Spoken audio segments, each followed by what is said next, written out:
बिस्मिल्लाहिर्रहमानिर्रहीम। माही गीर की दी हुई मछलियाँ बावर्ची खाने में गईं। जब बावर्चन उनको तलने लगी और मछली उल्टी तो एकदम सामने की दीवार फटी और उसमें से एक औरत नफीस लिबास पहने हुए बाहर निकली। उसके हाथ में एक छड़ी थी। वो मछलियों की तरफ मतवज्जो होकर कहने लगी, तुम्हें अपना अहद याद है? मछलियाँ यकदम फौरन कढ़ाई में दम के बल खड़ी हो गईं और जवाब दिया कि अगर तुम अपने अहद पर कायम हो तो हम भी अपने अहद पर साबित कदम हैं। ये जवाब सुनकर ये औरत इसी तरह वापस चली गई जैसे आई थी और मछलियाँ जलकर कोयला हो गईं। ये माजरा देखकर बावर्चन बेहोश हो गई। जब बावर्चन को होश आया तो वो दौड़ी हुई वजीर के पास गई और तन्हाई में बुलाकर सब किस्सा बयान किया। वजीर मुताज्जब हुआ और समझा कि बावर्चन शायद इसलिए ये झूठा किस्सा बयान कर रही है कि उससे मछलियां जल गई हैं और बादशाह के नाराज होने का खतरा है। चुनाचा इम्तिहान के लिए फिर माहीगीर को बुलाया और हुक्म दिया कि उसमें इस किस्म की कुछ मछलियां और लाओ। माहीगीर फिर तालाब पर गया और 4 मछलियां लाकर हाजिर की। वजीर ने अपने सामने तलने का हुक्म दिया तो फिर बावर्चन उस वक्त मछलियां तलने लगी। जब उसने मछली को उल्टाया तो फिर वही वाक़या पेश आया। तो वज़ीर ने यह किस्सा बादशाह के हजूर अर्ज़ किया। बादशाह ने कहा, माहीगीर को बुलाकर मछलियाँ मंगवाओ, मैं भी वाक़या अपनी आँखों से देखना चाहता हूँ। चुनाचा फिर वही माहीगीर बुलाया गया। मछलियाँ तलब की गईं। माहीगीर ने जाल डाला और वैसी ही रंग बिरंगी मछलियाँ जाल में आईं। वो लाकर बादशाह के हजूर पेश कर दी तो बादशाह ने उसको बहुत सा इनाम दिया और उनको अपने सामने पकाने का हुक्म दिया। जब मछलियाँ उल्टीं तो बदस्तूर साबक दीवार फटी और इस मर्तबा एक हबशी मर्द छड़ी लिए हुए बाहर निकला और मछलियों से गुफ्तगू करके वापस लौट गया और मछलियाँ जलकर कोयला हो गईं। बादशाह ने कहा, जहाँ से ये मछलियाँ आई हैं ज़रूर वहाँ पर कुछ इसरार है। माहीगीर से इस जगह का हाल दरियाफ्त करना चाहिए। चुनाचा इस वक्त माहीगीर को फिर तलब किया गया और उससे पूछा गया कि तुम ये मछलियाँ कहाँ से लाते हो? माहीगीर ने पता बता दिया तो सब मुतअज्जब हुए कि हम हमेशा से यहाँ रहते हैं लेकिन आज तक ये तालाब देखा और ना ऐसी रंग बिरंग की खूबसूरत मछलियाँ। चुनाचे उसी वक्त बादशाह अपने वज़ीर और कुछ मुलाजमों को लेकर पहाड़ पर गया और वहाँ देखा वाकई एक तालाब मौजूद है। बादशाह तमाम दिन तालाब के चारों तरफ फिरता रहा लेकिन कोई बात समझ ना आई। शाम को वज़ीर से कहने लगा, मैं यहाँ का भेद ज़रूर मालूम कर लूँगा, तुम लोग करीब ही छुप जाओ, मैं रात भर इसी जगह ठहरूंगा। सब लोग आसपास ठहर गए लेकिन बादशाह तालाब के किनारे बैठ गया। जब खूब अंधेरा हो गया और कुछ दिखाई न देता था तो कुछ फासले पर किला नज़र आने लगा। बादशाह बहुत कवी दिल था और फ़ौरन उठा उसी तरह रवाना हो गया। किला के दरवाजे पर पहुंचा तो कोई शख्स नज़र न आया। वो बेतकल्लुफ़ अंदर चला गया और यह किला अंदर से खूबसूरत आरास्ता व पैरास्ता था। जगह जगह बाग थे, नहरें थीं, दरख्तों पर जानवर चहचहा रहे थे और हर किस्म का सामान्य आराइश मौजूद था। वहाँ पर ज़रो जवाहर की भी कमी न थी और कहीं आदमजाद का पता न था। बादशाह हैरान व परेशान हर तरफ देख रहा था और दिल ही दिल में सोचता था कि तालाब और मछलियों के हालात ताज्जुब खेज हैं। तो ये एक नया इसरार पैदा हो गया। मामला सुलझने की बजाय पेचीदा होता जा रहा है। और अभी इन्हीं बातों पर गौर कर रहा था कि रोने की आवाज़ अंदर से आई। बादशाह इसी आवाज़ की समत चला। आगे बढ़कर देखा तो एक दरवाजे पर पर्दा पड़ा हुआ है और उसमें से आवाज़ आ रही थी। बादशाह ने आहिस्ता से पर्दा उठाकर अंदर झांका। देखा तो एक खुश शकल नौजवान तख्त पर बैठा रो रहा है और दर्दनाक आवाज़ है। बादशाह करीब गया और सलाम करके हाल दरियाफ्त करने लगा। इस नौजवान से बादशाह ने उज़र किया कि आप बराए करम इस किला और तालाब का हाल मुझसे बयान करें और अपनी सरगुज़श्त भी सुनाएं। मुझसे कुछ खिदमत हो सकी तो इसमें दरेग न करूँगा। वो नौजवान आपदीदा हो गया और बोला कि यकीनन खुदावंद करीम की बड़ी मेहरबानी जो उसने आपको यहाँ भेजा, और अब मैं अपना हाल अर्ज़ करता हूँ। मज़ूर नौजवान की दास्तान गम। शाह महमूद जो इस मुल्क का बादशाह है, मैं उसका अकेला बेटा हूँ और मेरी शादी चचा की लड़की से हुई थी और हम आपस में मोहब्बत करते थे। जब मेरे वालिद का इंतकाल हो गया तो मैं तख्त नशीन हुआ और हम दोनों शौहर बीवी 5 बरस तक ऐशो आराम की ज़िंदगी बसर करते रहे। इस अरसा में मुझे अपनी बीवी के मुतालिक किसी किस्म का शक व शुबा नहीं था और एक दयानतदार और शरीफ आदमी की तरह उसके हर काम में एतमाद करता रहा। चुनाचा एक रोज़ इत्तफाकन मलका हमाम में गई और दोपहर का वक़्त था। मैं सोने के लिए लेट गया। 2 ख़वातीन जो मलका के साथ हमेशा रहती थी मुझे पंखा करने लगी। थोड़ी देर बाद ये समझी कि मैं सो गया हूँ, हालांकि मैं उस वक्त बिल्कुल जाग रहा था। चुनाचे वो आहिस्ता आहिस्ता आपस में बातें करने लगी। एक बोली, देखो हमारा बादशाह कैसा खूबसूरत और नौजवान है, लेकिन मलका उसके बावजूद अदना से हबशी गुलाम से लगी हुई है और इस नेक आदमी को आज तक कोई इल्म नहीं। दूसरी ने जवाब दिया कि इस बेचारे को किस तरह से खबर हो सकती है। मलका जब उस मोए हबशी से मिलने जाती है तो इसको बेहोशी की दवा पिलाया करती है। ये सुनकर मेरे होशो हवास जाते रहे और दिमाग सुन्न हो गया। मैं उस वक्त मुसलहतन सोता बना रहा। थोड़ी देर में मेरी बीवी हमाम से वापस आ गई। मैंने तहकीकात से पहले उससे कुछ न कहा और शाम को सोने के वक्त हस्बे मामूल वो मेरे लिए शराब का कटोरा लाई।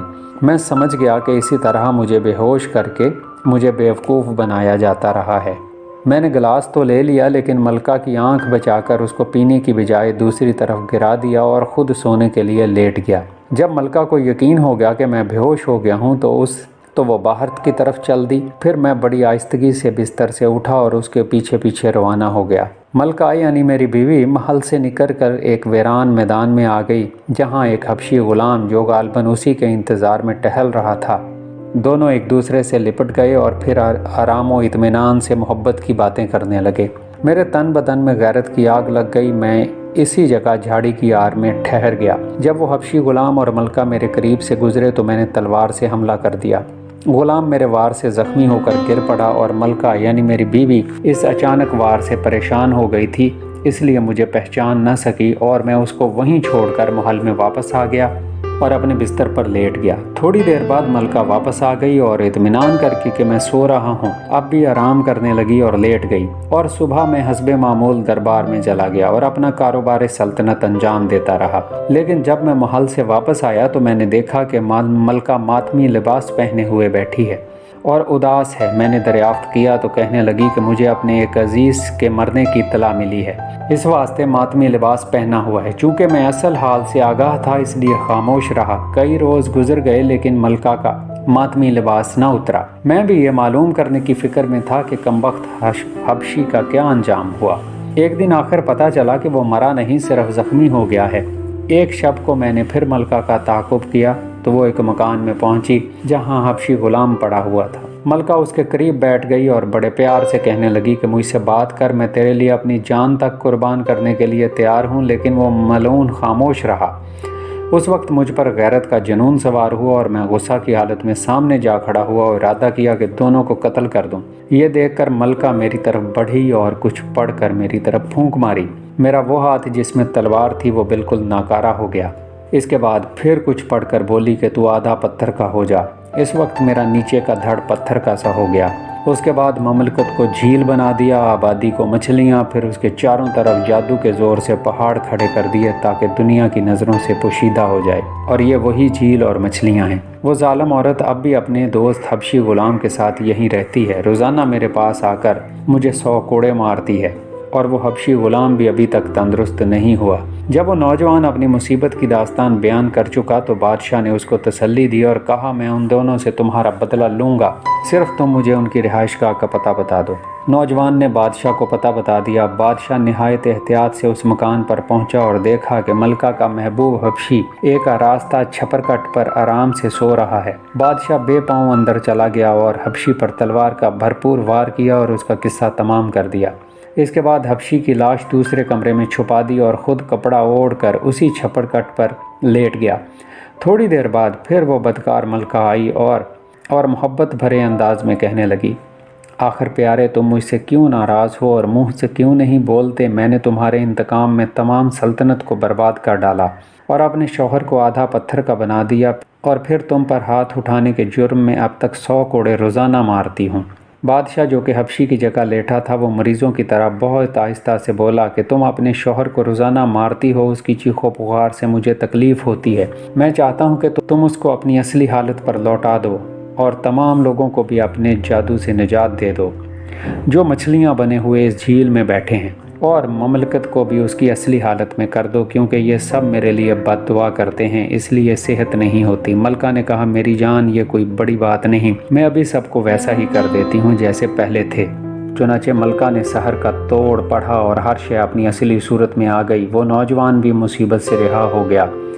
نہ وہ جھیل تھی نہ وہ پہاڑ، بس ایک آباد ملک ہو گیا۔ بادشاہ کی فوج جو اس کے ہمراہ آئی تھی خود بخود دور ہو گئی، کیونکہ یہ علاقہ شہر کی وجہ سے بادشاہ کے ملک کے قریب نظر آتا تھا، ورنہ اصل میں کافی دور تھا۔ جب ملکہ اس سے فارغ ہوئی تو پھر حبشی غلام کے پاس آئی، کیونکہ اب تک وہ یہی سمجھ رہی تھی کہ چھپر کٹ پر اس کا محبوب سو رہا ہے، اور کہنے لگی میں نے تمہارے حکم کی تعمیل کر دی ہے، خدا کے لیے اب تو منہ کھولو اور مجھ سے بات کرو۔ بادشاہ نے جو حبشی کی جگہ لیٹا ہوا تھا اس کو قریب آنے کا اشارہ کیا۔ ملکہ جو ہی اس کے قریب پہنچی تو اس نے اٹھ کر تلوار کا ایسا وار کیا کہ سر کٹ کر دور جا گرا۔ اس کے بعد بادشاہ وہاں سے نکلا۔ اس نے نوجوان کو تلاش کیا جو یہاں کا بادشاہ تھا، پھر اس کو ہمراہ لے کر دونوں ملعونوں کی لاشیں دکھائیں۔ یہ دیکھ کر شہزادہ قدموں میں گر پڑا اور بہت شکریہ ادا کیا۔ کل رعایا کو حالات کا علم ہوا تو سب خدا کا شکر بجا لائے اور بادشاہ کے ممنون احسان ہوئے۔ اس کام سے فارغ ہو کر بادشاہ اپنے ملک کی طرف روانہ ہوا اور اس نوجوان شہزادے نے بھی ساتھ چلنے کی درخواست کی، اور دونوں بادشاہ دارالحکومت کی طرف روانہ ہوئے۔ جب اپنی سلطنت کے قریب پہنچے تو بادشاہ نے وزیر کو اطلاع دی۔ وہاں سب پریشان تھے۔ یہ خبر سن کر سب خوش ہوئے اور استقبال کر کے اپنے بادشاہ کو شہر میں لائے۔ کچھ عرصہ بعد بادشاہ نے اپنی لڑکی کی شادی نوجوان شہزادے سے کر دی اور عنان حکومت بھی اس کے سپرد کر کے خود بیت اللہ کو چلا گیا اور وہیں انتقال ہوا۔ یہ کہانی بیان کر کے شہرزاد نے اپنی بہن سے کہا، یہ کہانی بغداد کے مزدور کے قصے سے زیادہ دلچسپ نہیں، اگر بادشاہ نے اجازت دی تو میں وہ بھی سناؤں گی۔ بادشاہ کو نئی حکایت سننے کا شوق ہوا، چنانچہ اس نے اجازت دی اور حکم دیا کہ شہرزاد کو آج قتل نہ کیا جائے۔ بغداد کا ایک مزدور۔ بغداد کے خلفائے عباسیہ میں سے ہارون کے زمانہ میں لوگ راحت و آرام سے رہتے تھے۔ اس زمانہ میں ایک مزدور تھا جو شہر کے بازار میں محنت مزدوری کر کے اپنی روٹی کماتا تھا۔ ایک دن حسب معمول وہ صبح سویرے بازار میں مزدوری کی تلاش میں آیا۔ ایک نقاب پوش عورت نے اس کو اشارہ کیا کہ میرے ساتھ آؤ۔